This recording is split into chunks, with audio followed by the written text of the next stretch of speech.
So we know that it's 6 prominent women in your life. 6?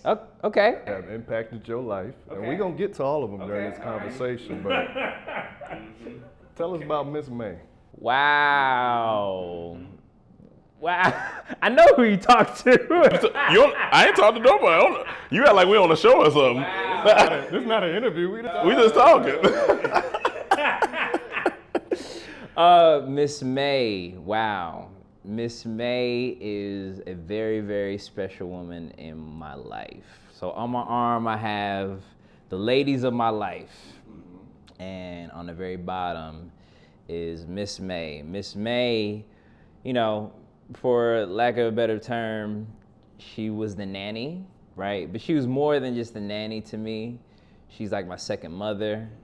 My mom spent a lot of time working and traveling, and Miss May lived with us and took care of my sister and I when my mom was gone, and my mom was there, and she really she did everything: cooked, cleaned, cussed me out when I wasn't doing right. Well, yeah, she should. She would never say that she cussed me out, but she'd give me a good word, But man, thinking about Miss May makes me very emotional because, she sacrificed a lot in order to not only take care of my sister and I, but also her own children who were in Jamaica. And so she was taking care of us while being able to make sure that she was able to take care of her family in Jamaica. And Miss May, my grandmother actually found Miss May because she was taking care of another family who happened to be my grandmother's best friend, Miss Turner. May she rest in peace. And when I was born, my grandmother asked Miss May if she would be open to, taking care of me. And she met my mother, and she flew to LA, and she had been with us for about 29, 30 years. Wow. Yeah. That's and a testament to y'all's energy. Yeah. You know what I'm saying? That's good. I love that you got that tattoo. I got a tattoo of all the women that took care of me as well. And then I have a quote that says, with women's praise, a man blossoms. With women's love, their dreams come true.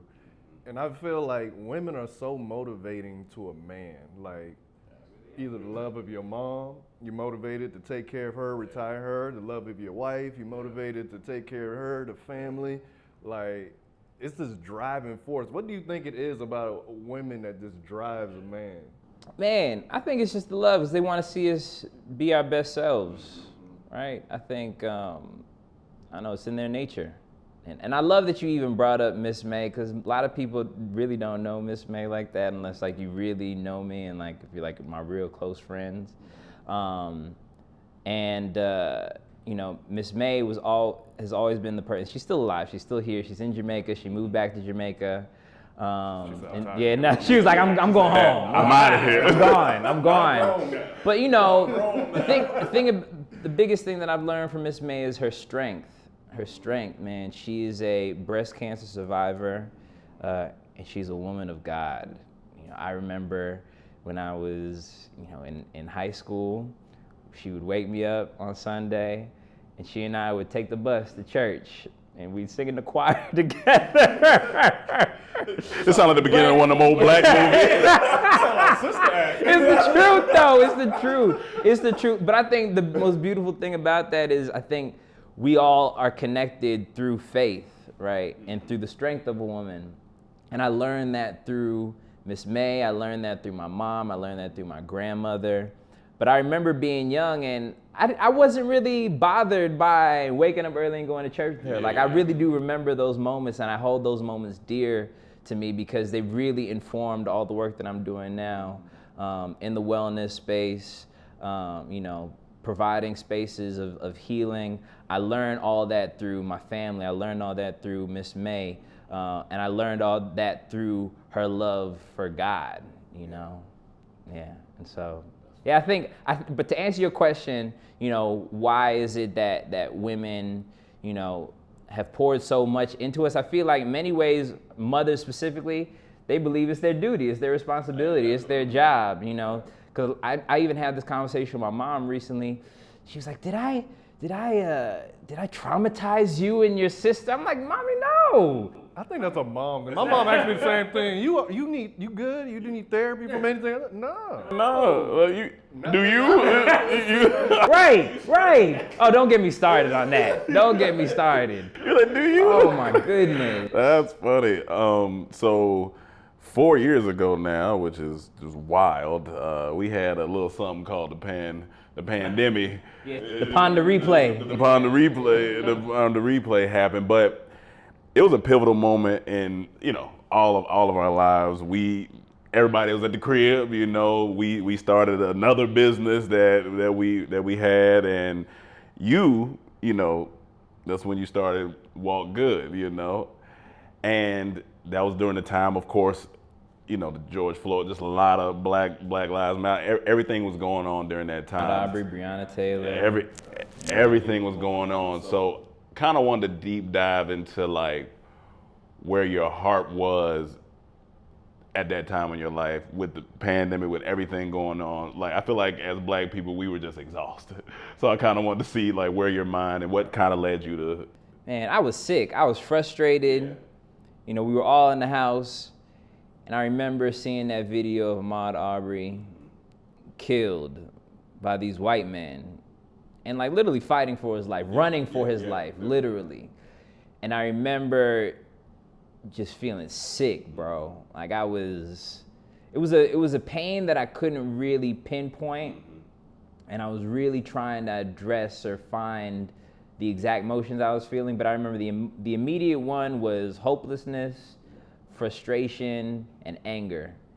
And I remember calling up my boy Vincent Powell, and you know, I was like, man, we gotta shoot something, we gotta film something, because I feel like art has always been a way that I've been able to, you know, get all my stresses and frustrations out. It was like art has always been my outlet. Shooting film, shooting content, just like y'all, has always been our outlet. And I remember I told Vincent, I was like, man, let's just shoot a video where I'm like running all over the city. And we ran all over the city and we were documenting it. And I posted it online. But then George Floyd happened. And I remember feeling like an urge to now do something physically, not just for social media, where I could just get, because I remember we were also in the time where we didn't know if we were even able to go outside. Yeah, you don't know. You know? Yeah, and now questions of that. Now people like, we outside. And before we was like, I don't know if we outside. I know what you're saying, right? Inside. Yeah, we inside. Then when George Floyd happened, I was like, nah, we gotta do something. And I remember going to a few protests. I remember my brother Butter from Keep It 100. He organized a Run for Justice, run from Hilltop on the corner of Angeles Vista and Sentinel. And we ran from there all the way down, Angeles Vista and Slauson, and we ran all the way down to Lamert Park. Okay. And it was like a bike, and it was like a run. And I remember seeing all these Black people dressed in black, running and moving and breathing through intention, you know, running for those who are not able to run anymore, running for those who are not able to be here physically. And I remember this excitement I felt, but I saw people actually be given a sense of hope, you know, in a time where everybody felt hopeless. Mm-hmm. And I was really inspired by that. And I was like, we need to be able to do this in an intersection where everybody's gonna see us. And so I'm from Mid-City, Los Angeles, and I was like, you know, if I'm gonna gather people, I'm gonna gather people in my own community. And so I made this flyer on my phone. It was the Twice as Hard run. I labeled it like Walk Good, Run Good. It was very long. Be honest. Looking back at it, was it a trash flyer or was it a good flyer? Actually, it wasn't a bad flyer. It was a straight flyer. I had the three gentlemen from the Olympics with the fist up in there, you know. Okay, you were the marketing team. Yeah, That's I was it. So, and I sent this flyer to all of my friends, my whole contact list. And I said, yo, meet me at LA High Memorial Park, and we're gonna run. And, you know, LA High Memorial Park, that's literally in the middle of Los Angeles, right on the corner of Olympic and Rimpaw, like close to, if you're familiar with LA, big it's intersection. like, it's Olympic and Highland, and that's the area. And so if people gather on that intersection, people gonna see you. Yeah. And people gonna remember that people were gathering here. And so when we got there, it was June 13th, 2020, or 2021. And I remember there was a lot of people. It was like 400, 500 people. And I was like, oh, wow. That's good solid flyer. Good marketing. And I invited my cousin. My cousin, she just got let go from a yoga studio, Marley Ralph. And I remember I was like, Marley, I need you to do like some stretches, some yoga poses. She just got go from the studio. So I was like, this would have been a great outlet for her to, you know, use her platform. And she did some breath work exercises and some yoga poses. And at this time, I was not a yogi. I was, like, we gonna figure you it know, out. we're gonna figure this out. But I felt like it was like a good way for us just to be on one accord and just breathe. And I just remember just seeing everybody doing these poses, breathing, and just taking this time for them before we were about to protest. And I was like, oh, this could be something special. And I told Marley that next week, I was like, let's do this again in the park. But we made the protest a thing. So we would protest on Saturday, and then we would do yoga on Sunday. So it was like, you know, we were fighting and we were healing, fighting and healing. Yeah. Then the protests started to dwindle. We weren't getting as many numbers, and I was pissed. I was like, man, why nobody want to take the streets with us? Nobody want to. Y'all want to go outside any other time? Exactly. Get outside. But people were just really tired. For sure. But I realized that our community was starting to gain a sense of self through coming to the yoga classes on Sunday. And so then we were able to, you know, give the message of, you know, equality, fighting for equality and fighting for each other. We were able to instill those messages within our yoga classes. And so it was just a different way for us to fight through protest. And we realized that the new protest was healing. The new protest was, you know, being able to breathe. You know, while we were out in the streets protesting and saying, I can't breathe, there we were in the park reminding all these beautiful black folks to breathe. To breathe. You know, breathe in through your nose, exhale out of your mouth. And this moment that I really just can't describe. You know, I think it's when we're out there in the park, we become reflections of each other, you know, through breath. Yeah. You know, because that's the one thing that really binds us all together. If you're not breathing, you're not living. You know, like when we come into this world, the first thing we got is our breath. When we leave this world, the last thing we'll have is our breath. And so while we're here on this earth, we might as well learn how to use it. And it's funny, I did a breathwork class maybe about 3 weeks ago, and you literally feel energized. You'd be like, oh, because I ain't really been breathing. Think about how many times you forget. Yeah, I ain't really been breathing. You have to breathe. You take that deep breath, you're like, oh, okay, that's crazy. So yeah, that's One of amazing. the tags in our company is like the solution's right under your nose. Yeah. And we don't know that. Like the breath work is just right there. But the Walkgood LA, the name came from your grandmother, Ivy Ralph. So how does it feel to keep her name in your movement? Basically, her name going in your movement. I mean, that's the legacy, right? I think I often think about what Bong Joon-ho said when he accepted his award from the Academy Awards for Parasite. He said, you know, make sure your film is the most personal one, and because he heard it from Martin Scorsese. And I think about that same exact thing with how I wanted to come out the gate and how I wanted to be identified, something that was personal to me. And that was my grandmother, who would always remind me to walk good. Every time I leave the house, she'd be like, walk good, Etienne. And, you know, walk good is a very famous saying in Jamaica that the older generation might say, and it's just a reminder just to be good. Don't let your name beat you back. That's what the old country folks say. Don't let your name beat you back. Don't. That would be very aggressive, though. The beat back LA. That's hilarious.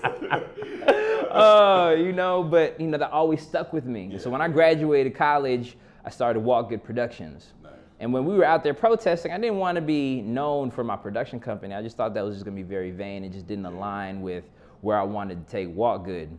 And so literally, I remember when somebody asked me, we were at the first protest on June 13th, somebody asked me, so what's the name of the organization? And I was like, Walkgood LA. And that was it. Because I felt like when we said Walkgood LA, it was also a reminder to, bless you, it was one of those silent sneezes. I wanted it to be Walkgood LA because Walkgood LA is a more communal name, right? Yeah.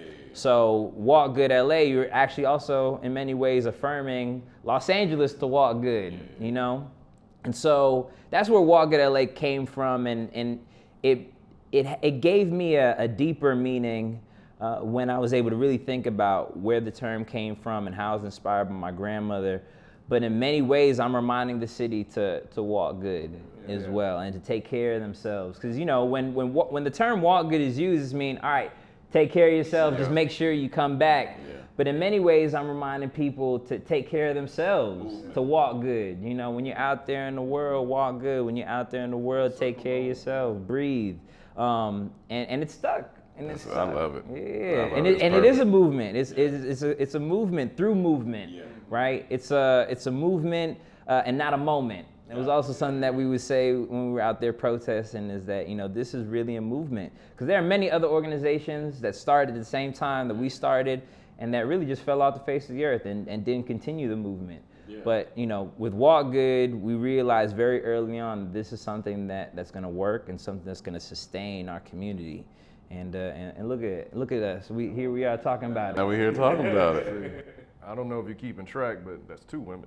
Told you. Okay. So we're going to get to them. All right, okay. But another thing I want to ask you about, so this year be 3 years I haven't been drinking. Stop drinking. Congratulations. Congratulations. Yeah. So welcome to Sober Gang. Absolutely. So I seen on your IG every November 9th, you make a sobriety post. Y'all are some real journalists right now. I'm very proud of y'all for doing your research. Y'all are really good. Yeah, like we say, cameras up, breathe. Don't look at us right now. But anyway, yeah. What he's talking about. So you make a sobriety post every November 9th, and I just want to see what was the story behind starting to make the post, and you also can explain the story that led to you making the post. Yeah. So thank you for asking that question. It's a very personal one for me. November 9th, 2013 was the day that changed my life forever. It was the day that I was shot from my iPhone and my wallet, twice in my leg, grazed bullet above my eyebrow, in Philadelphia, by a father and a son. Had a night drinking with some friends. We got disconnected. I don't remember anything. The last thing I remember is just being at the bar. Mm-hmm. I don't even remember leaving. Next thing I know, I wake up in the hospital and I've been shot. The doctors tell me I was shot. I was in a part of the neighborhood that I'd never been before, on 52nd and Delancey. If you're from Philly, you know that neighborhood is not the neighborhood you want to be at. You have no idea how you got there. I have no clue. But I think the beauty in this story is that I survived. Yeah, absolutely. The beauty is that I was able to turn my pain into purpose. And, it took me 10 years after getting shot to really take my mental health seriously, through breath work, through meditation. To be honest, I really wish I found yoga earlier around that time. Yeah. Because even in between those years, I always felt like this sense of like hopelessness and frustration, because I don't think I was right within myself.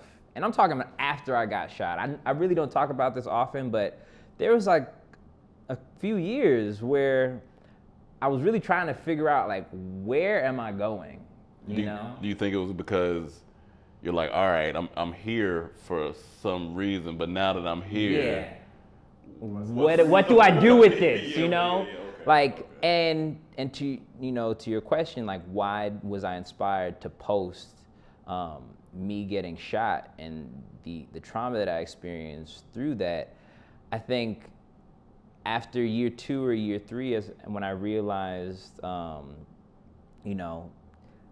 didn't realize I was alive after 2 or 3 years, but I realized that me sharing my story would be able to help somebody that went through something similar from what I went through. Because, I mean, the three of us are very much connected to gun violence in some form or fashion. We know somebody that knows somebody that was shot, that was killed at the hands of guns. Yeah. How many of those people survived?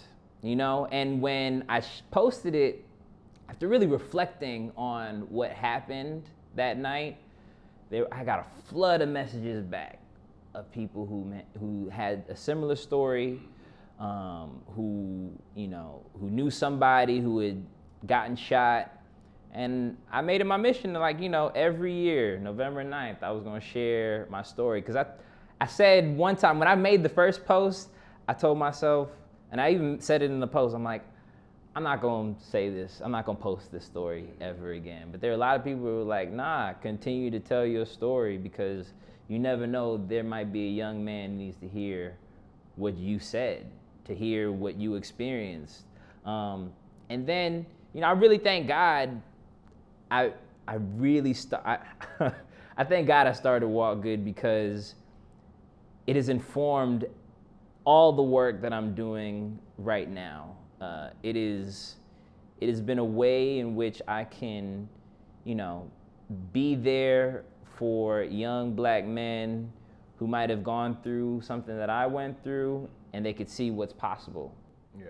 I think there are a lot of people who get shot or are suffering alcoholism, and they think it's easy just to give up. Like, I ain't gotta do anything like this. It's easy just to not do anything, yo. Oh, yeah. It is so easy just to say, all right, this is what's gonna be. But what's crazy is one of the laws of nature is, I think it's of take the easy route, you're gonna have a hard life. That one, but it's specifically, I can't remember the exact term, but basically anything left to itself will decay, it will die. So you leave a car on the road and just leave it there, eventually it's gonna not work no more.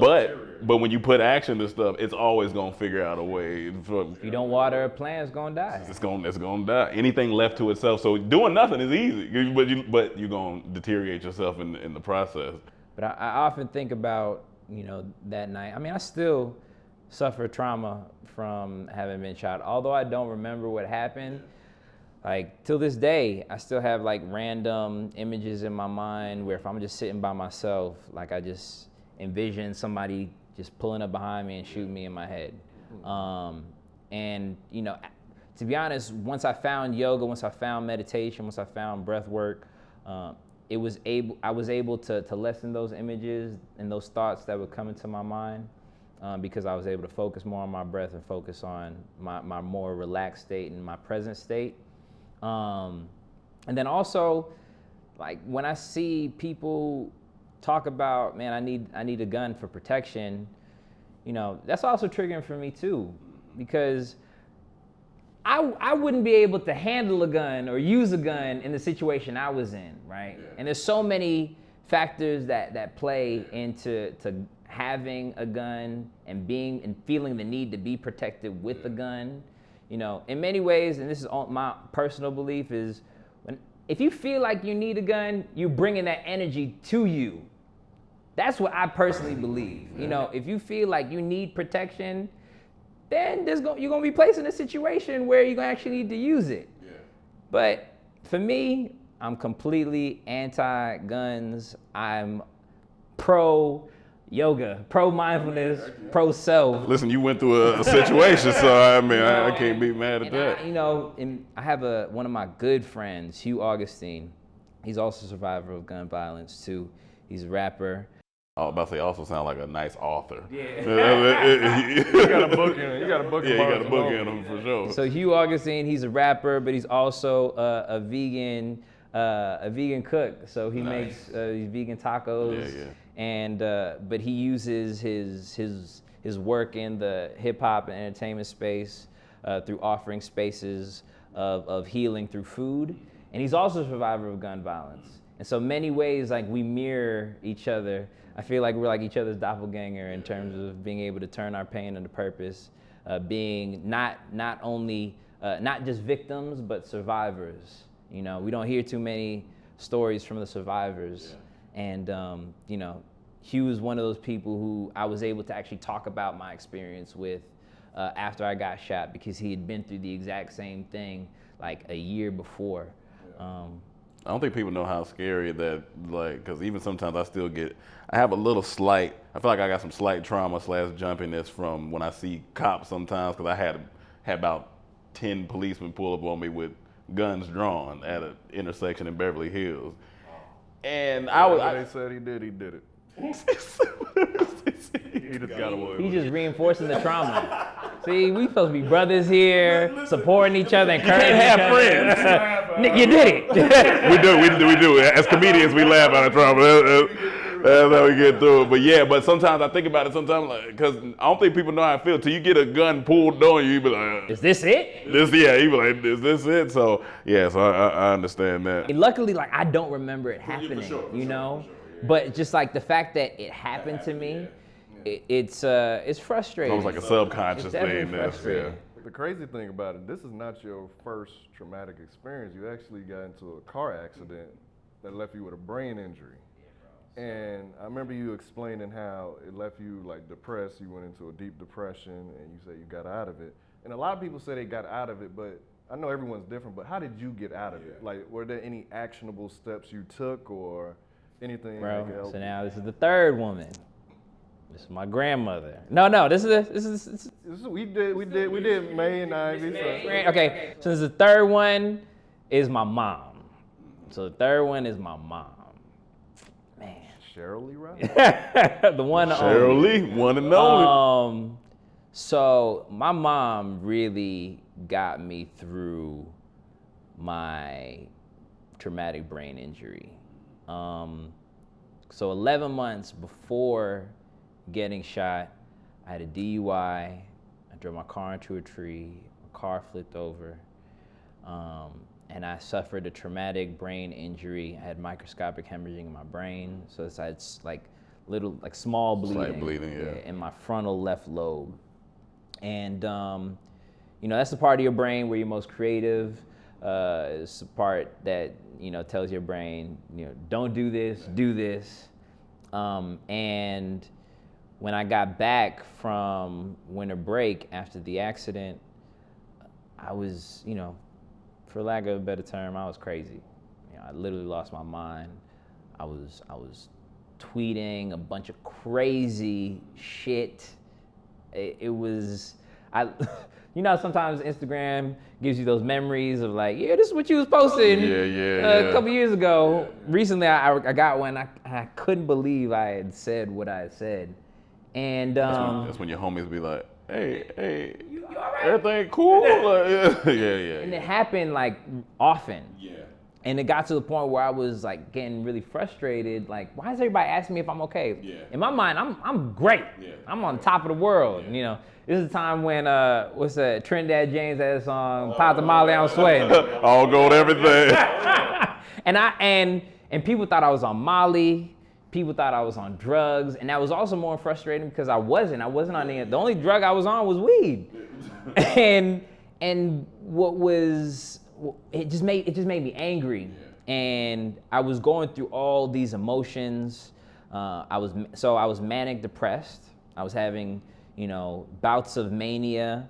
I even had thoughts of suicide. I remember I was sitting on a balcony, and I told my mom, I said, I could understand why somebody would want to kill themselves if they felt the way I feel right now. And when I said that, my mom took me to the ER. They ran a bunch of tests.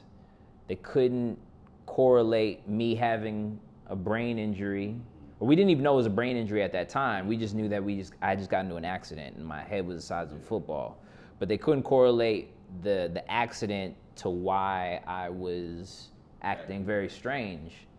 And they placed me on an involuntary hold. Went to the Psych Ward for 72 hours. And that was a place I never ever want to. I wouldn't send my worst enemy there. Because like you really in it. Like you in like, there. You in there, you can't go nowhere. You really with all the other crazy people.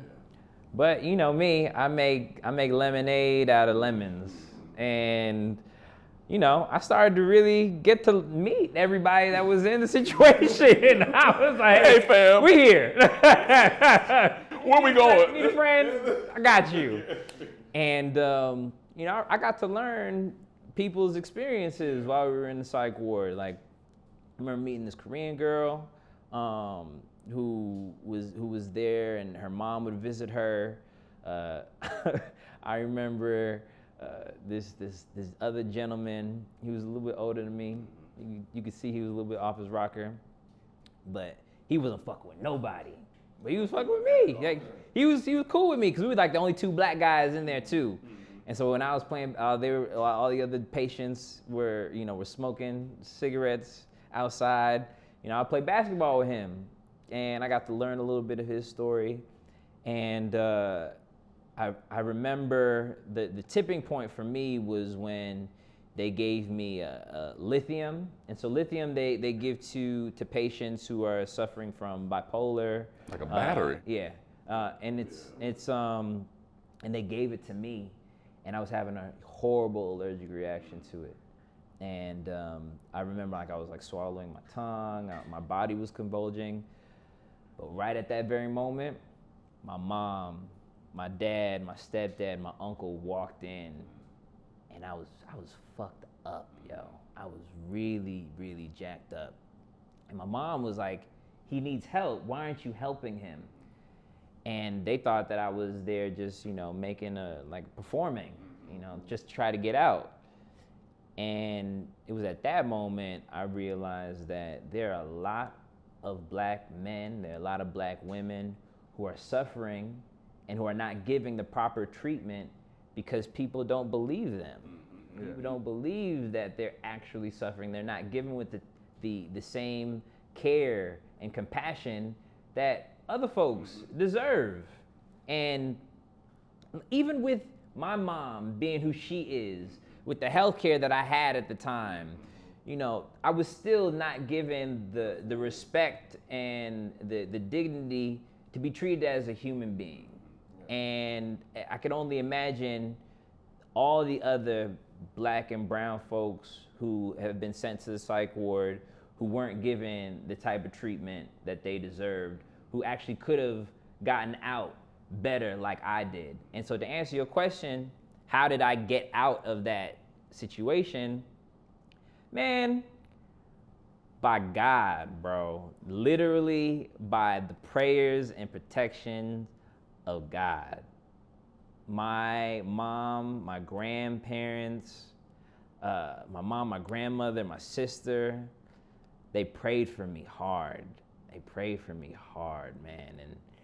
And I, till this day, I really can't explain it. My only answer is by the grace of God, bro, because if I didn't have the family I have, I could have easily been on the other side, walking down Skid Row, just talking to myself, because I was literally on the verge of going that direction. And I remember coming out the psych ward, and I'm like, I'm gonna get out of this. Yeah. I'm gonna get out of this, because it could be a whole lot worse. It could be a whole lot worse. And I always say, man, when you see homeless people out on the street, just be a little bit more kind, just show a little bit more compassion, because they don't have the support that you have, And if they do, it's because they weren't able to get there. They weren't able to see the positive side. My parents have always instilled nothing but love and positivity into me in anything that I did. And they really supported me in everything that I did. And I think having that support system is really what helped me be the man that I am today, because I could have easily just been stuck in that psych ward. I could have stayed there for more than 72 hours, you know. Absolutely. But my mom, she took the necessary steps to make sure that I got the best doctors to identify what was going on.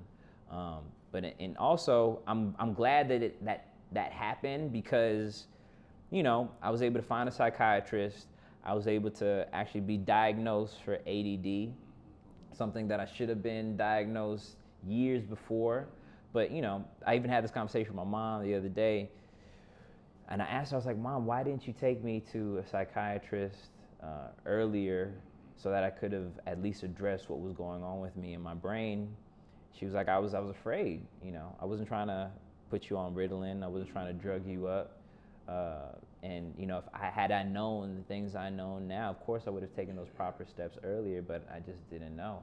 Yeah. And to be honest, the answer to that, when I was struggling with, you know, my schoolwork and not being able to pay attention, it all came on me. Like, my parents would be angry and frustrated, and in response to that, I would rebel. You know, so I would smoke, I would drink, you know, I would sneak out the house. And I was doing all the things necessary to not be my best self. It's like, let me destroy myself. Let me just destroy everything, right? And, you know, I developed those coping mechanisms through drugs and alcohol. And then that led me to making really drastic, poor decisions. And that led me to the DUI. It led me to, you know, getting shot. When the doctor told me specifically, don't smoke, don't drink, or you are going to damage your brain. And I was like, I'm a kid. He was like, hey fam, I don't believe you. YOLO. Yeah, but for people that don't have like, some people aren't blessed with that tight-knit family like that, how would you say for them to form that type of bond if they don't have that type of dynamic around them? Your parents are humans. Your parents are trying to figure it out just like you trying to figure it out. You know, just show them a little bit more grace, but also, like, try and come at them like a real adult and be like, hey, this is what I'm going through and I need help. I need exactly. Your parents are people too. They don't have it all figured out. I learned that, like, later on. Like, I'll be honest. Like, so when I had went to the psych ward and I saw my dad cry for the first time. Oh yeah, that'll get you. That kind of put things into perspective for me, and I realized, I was like, oh shit, he's scared for me, and I think we just need to show our parents just a little bit more grace, and a little bit more love, and a little bit more understanding. And I feel like in turn, that same amount of love and grace and compassion will be given right back to you, because your parents are going to see that you're trying, but you have to see that your parents are trying as well. Now, it's great to have a close-knit family, but it's also great to have a family-run business. So how does it feel to have that with your sister, Ivy, and your cousin, Marley? Man. We taking them down. We taking them down. Going down the list. Going down the list. Knocking it out. Oh man, it's a blessing to be able to do this work with my family, with my sister, Ivy, Coco, 23, the best stylist in the world, and Namaste Marley Ray, the best yoga instructor in the world. We got that recorded, right? Yeah. I told you, sis. I told you. Remember, again, this is not an interview. It's not an interview. Hey, I don't know what camera he looking at. We having a conversation. That's crazy.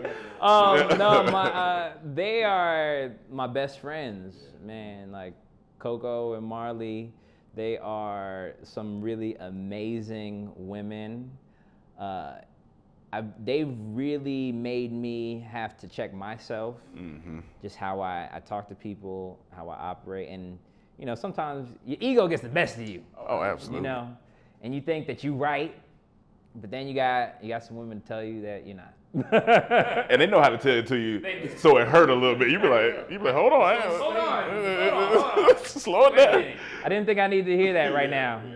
But they remind me that, I did need to hear that right now. But it always comes from a place of love. And I think that's why we've been able to build this movement with Walkgood, because I've had them by my side throughout the whole entire time. There are always some amazing ears to listen. There are some amazing arms to just hug and hold on whenever you're feeling like lost and hopeless. And there's some really great encouragers. They mean it. You know, a lot of people be like, "Oh man, you're doing great, sweetie. You're fine." And it's not genuine. They really mean it. And I think our community has acknowledged that. They see the love that we have for each other because of that same love that was instilled from Mrs.May, from our grandmother, from Ivy Ralph, from my mom. I think that love resonates within all of us in the Ralph Maurice household, and we've been able to do that through community. My grandfather, he was the head of the music department in the church. He was the organist. And a deacon, probably. He was all the things in the church, man. That boy's shoes was pointy, boy. Those shoes were sharp, boy. He was a sharp man, right? But when I think about community, I think about him and what he was able to accomplish in the church. I think about my grandmother and what she was able to accomplish through fashion and design in Jamaica, and how she was able to. She designed the clothes for all the prime ministers. So my grandmother, she designed clothes for all the politicians in Jamaica. She created the suit called the Kariba, and she had them dressed down to the nine, right? And so when I think about my grandparents, I think about how many ways my sister and my cousin, we were inspired by the work that they were doing in their own way at that time. We're just doing it through mindfulness, through the arts, through community. But I literally would not be able to do this work in the capacity that I'm able to do it without them. Yeah.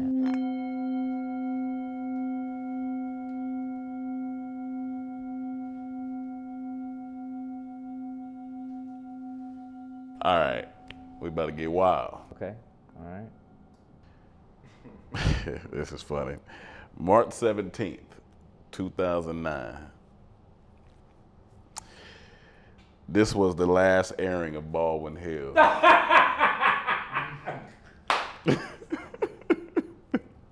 It gets crazier. It gets crazier. Because the same day, it's crazy. So that's on the west side. On the east side of the map, March 17, 2009, Dormtainment started. Wow. Two paths headed towards the entertainment industry. 15 years later, two paths headed towards wellness in the community. So I want to talk about the pressure of... Started a wellness company, yeah. The pressure of doing what you're known for versus doing what you're called to do, and how that's affected your life. Doing what you're known for, doing what you're called for. It's two different things. Man. Or is it a blend? No, it's definitely a blend. I think it's a blend. I think it's, and I think that's why Walkgood exists, is because, not only are we fighting for racial equity, but we're healing in solidarity through the arts, health, and wellness. So I think, wellness is the one business, the one thing that intersects all careers, all paths. Because if you don't have a healthy mind, then you aren't able to do what you need to do at the best of your ability. Absolutely. And I think that's why a lot of corporations are calling Walkgood to facilitate these spaces of mindfulness and healing, because we've been doing the work, but also we do it in a way where it's not pretentious, and it's really authentic.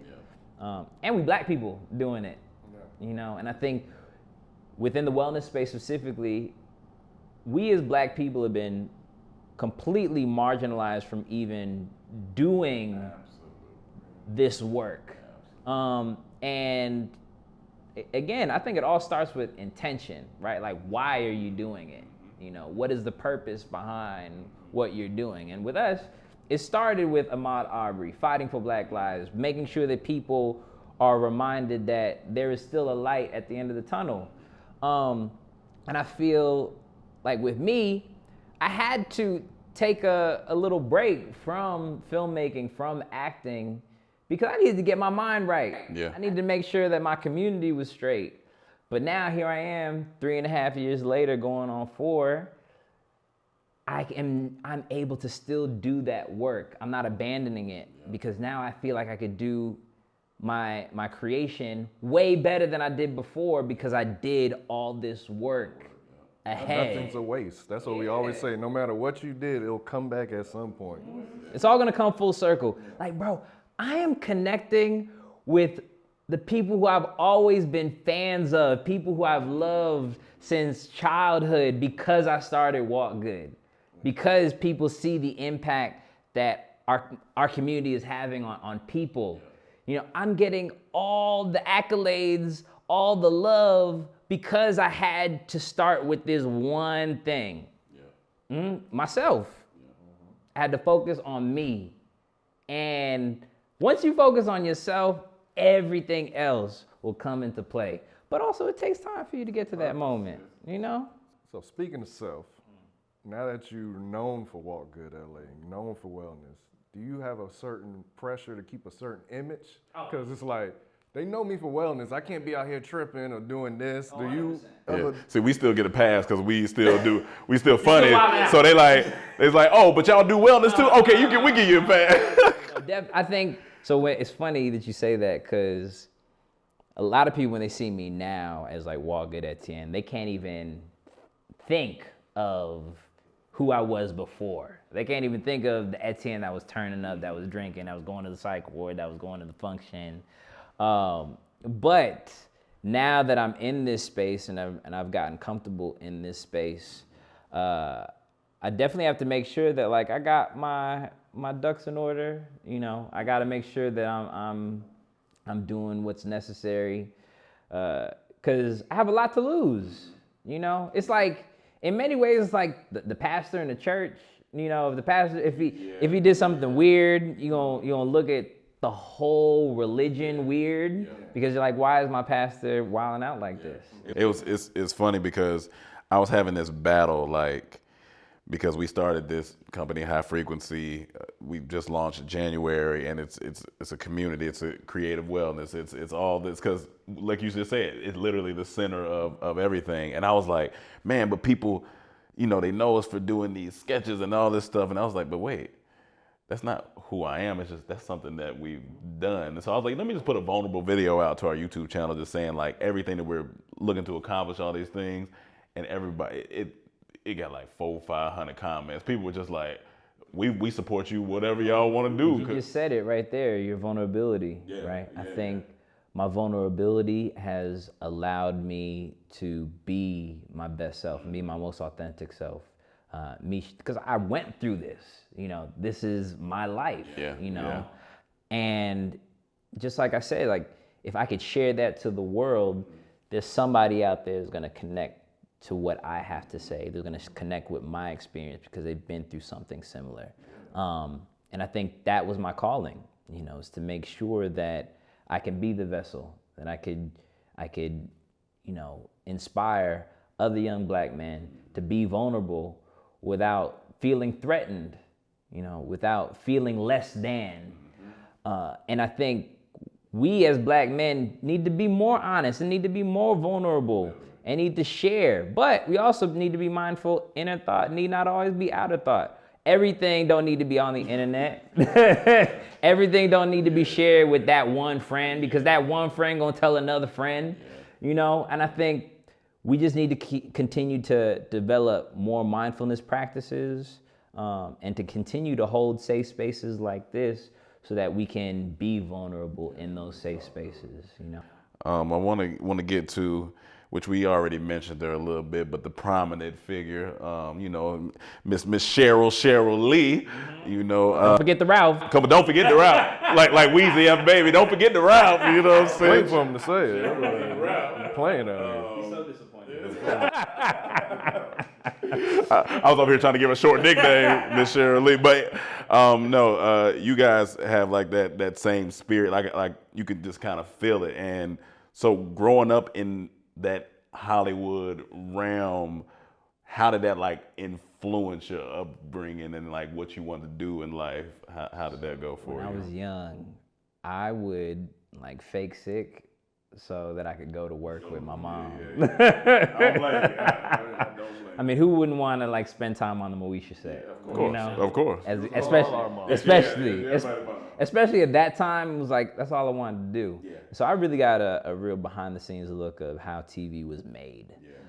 In like the golden era of black sitcom television. Got your Living Singles, your Martins, yeah, all of it. And in many ways, you know, the Moesha family became my family, you know, because we were always on set, you know, eating up all crafties, you know. Absolutely. Knowing the costume department, because I always wanted like a FUBU jacket that I could wear. Because me and Marcus, we had the same size. Okay. He played Miles on Moesha. We were the same size clothes, so I'd always wear his clothes. But I remember being young and just being inspired, just like being in awe by the work that my mom was able to do during that time. Also, being able to really get an up close and personal look at how my mom prepares for roles, helping her with lines, even when she does these speaking engagements, I'm always in awe of how she was able to captivate an audience just with her words, no jotting down a piece of paper. And you feel it through the screen too. That's what's crazy about her energy. Like you feel it. That's real, y'all. I can imagine Like in person. she can just talk to anybody and really make an impact. And I asked her, I was like, Mom, like, how do you do that? She was like, I just breathe and I just feel it. And I never knew what she meant until I started Walkgood. Until I started protesting, until I started to really feel all the emotions in my body and actually let those words come out. Your audience will feel that. And that's real connection. That's you know? real. That's real because some of our best old episodes would be when we were just like, man, turn on the camera. We just feeling something right now. And we would just go at it. You would just go at it. You'd be like, where did this come from? We're three black men, you know, and Really? yeah. I found out this morning. Yeah, Ancestry test came back. ancestry test came back, and I also seen the ash in between my knuckles. I was like, oh yeah, I'm a black man. I'm a black man for sure. But something that we tend to have a trouble with in our community, especially amongst our black men, is really, you know, being vulnerable, showing our emotions. So I want to ask you, when's the last time you said, I love you to a black man? Like yesterday. Yeah. But how can we as a unit of black men get more, you know, it's usually like, I love you, dog. It ain't I love you. You know what it really is? I'll be honest, bro. What it really comes down to, we need to stop being homophobic. Gotcha. We need to stop having these homophobic thoughts and ideas of our queer, gay brothers and sisters. Cause that's the one thing we are growing up, man, nigga, you gay. Yeah. You know, and then that like sits with you, and then you think like, damn, am I gay? So what? If you was gay, it's not an issue, right? You know, if I was gay, is that a problem? Right? And if you're comfortable with yourself and who you are, that shouldn't be an issue. It would be Walt Gay. Hey, you know, that will happen. That will happen. It'll be a movement. It'll be another movement. That would have been a sweet movement. The sweet movement. I can't stand y'all. But I think when it comes, like, we need to just be more comfortable with saying, I love you without having to feel like. Put the extra on it. Like, I love you, bro. It is. I love you, man. And not feel any way about it. You know, my best friend who's the best man who's gonna be the best man in my wedding, Tristan Wiles. You know, every time we get off the phone, Wiles, we know, man. every time we get off the phone, always, I love you, bro. You know. You just never know. And you always gotta just say that. You gotta just say And it. it's crazy because I didn't grow up like that. In my household, we didn't necessarily say, I love you, but we showed love. So I never felt like I'm not loved. And that's how I show love now. I'll by action more than words, but I've learned through him and seeing how he interacts with his family, like, yeah, I need to start saying it with words. I remember the first time I was on the phone with my mom, and he was around. It's early, 18, 19 years old, and he heard me say "I love you." He heard me say "I love you" to my mom a lot when I got off the phone, or anybody in my family member. He'd be like, "You say that every time you get off the phone?" I'm like, "Yeah." And for me, I just grew up like that, but I understood once he broke it down. I'm like, "Okay, I get it." Same thing with my sister and my cousin. Yeah. I always tell them I love you, and people be like, "Oh my God, that's so sweet." I'm like, "But you don't tell your parents?" Some people don't. Yeah. That you love them. But I think it's just about being more comfortable. For sure. It's about being more comfortable. Yeah. So speaking of love, you just got engaged. I don't know if you count them, but that's 6. 6. That's 6. You count them all. Hey, come on, I love man. it. I love it. I love it. It's almost like we did research. We can talk about her, but I want to go a little deeper. I feel like when you're young and you look at your parents, that usually shapes your views on relationships and marriage. And since my parents have been married my whole life, I have a positive view on marriage. But your parents got divorced when you were young, and so did his. So how did that shape your view on like marriage and relationships? Oh, it jacked it up completely. Mom, it's your fault. But then you realize that Dad is your fault. I don't know whose fault it is. Nah, man. I was definitely scarred by my parents' divorce. I wasn't focused in school, and I used to think that I was the reason. You know, when it had nothing to do with me. Yeah. It had everything to do with them and their situation. And it was frustrating, you know. And I think growing up, I always made it up in my mind that, you know, I'm not gonna get married because I don't want it to be a divorce. But then I had to look at it differently. Well, why can't I be the one to change that? You know, why can't I be the one to actually commit and actually ride it out?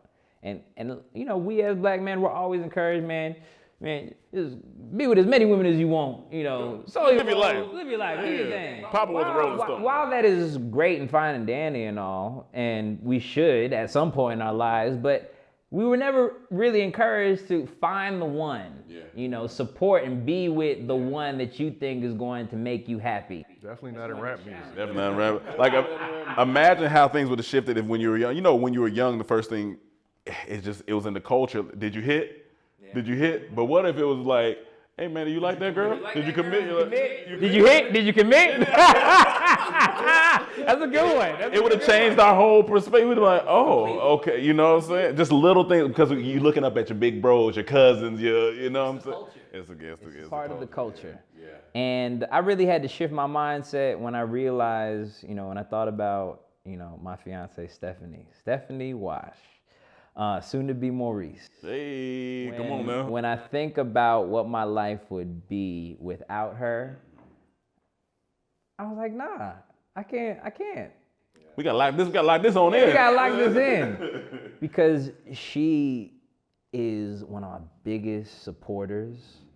She loves me, I love her. She challenges me in ways that I've never been challenged before. I think about all my other relationships with women, and I think about how she's been able to really be there for me in ways in which those women never could, ever. And I want to support and acknowledge that, because there are so many women that we just overlook because of something that we might not like, you know. Instead of looking at that whole human being. Look at the longevity. And I saw the long game with her. I saw it when I thought about what parenthood would look like with her. I was like, she's the person in it. Especially at this age, absolutely. When I thought about what it would be like to raise a child, she was like the perfect candidate. Like, she was the one who I wanted to spend the rest of my life with, you know. And she's the best, man. She's smart. She's like very intelligent. And she knows how to talk to people. She's very good at problem solving. She's way more organized than I am. But but most importantly, man, she's a good person. She's a very, very good person. And I'm proud to say that she's my fiance. And I'm in love with her, man. She's just a really, really great individual. So yeah. Man, I'm gonna go through her page because she gotta have some family members that might be. Let me see if I can jump into family. See, is this down the line somewhere? What's also cool is that she's a journalist. That's not okay. She's a journalist at ABC News, which is also which is even more amazing because it's the same network as Abbott Elementary. Yeah. So Everything all interconnected. Yeah. all family. And she's her aunt, Victoria Rao, famous actress. Her aunt is my mom's best friend. So yeah, it just all like came together. Yeah. So the last two things we have for you. So there's other extensions of Walkgood. You got Breathe Good, I believe Run Good, you have all that. So we wanted to give you some ideas. Okay. So if you started a daycare, call it Be Good. Be good. Be good. If you got into glasses, see good. See good. See good, styling, look good. And I was thinking just today before we started, I'm like, if he want to do some drug prevention, I'm good. Hey, I'm good. Yeah. Damn, hey, yo, I'm good. You want some weed? Wrong? Oh yeah, I'm good. I'm good. If you want to check on black men, you good? So that's I love you said that because that's our Black Men's Healing Circle. You good? Good. You good. Think about how many times you tell your brother you good, you know. And that's what I love about it. It just lends itself to so many things. Cook good. Go ahead. Cook good. Bring us in on the Cook Good project. Yeah, because the food. Yeah, we big, but we got a serious question. Serious question, deep question to end this that only you can answer. So, Cheryl Lee Ralph, Mama Moesha, all of our moms, there was an episode, Miles went upstairs, and he never came back down. He never came back, bro. What happened to Miles? Where is Miles Was there at? a time machine up there? Did he get kicked? Did he run away? No one wants to answer this. I even put it on my IG one day. He responded under laughing. But I said, what happened? Where you he at? went ghost again. You may never know. You the closest person to it I can ask. What happened? So what had happened was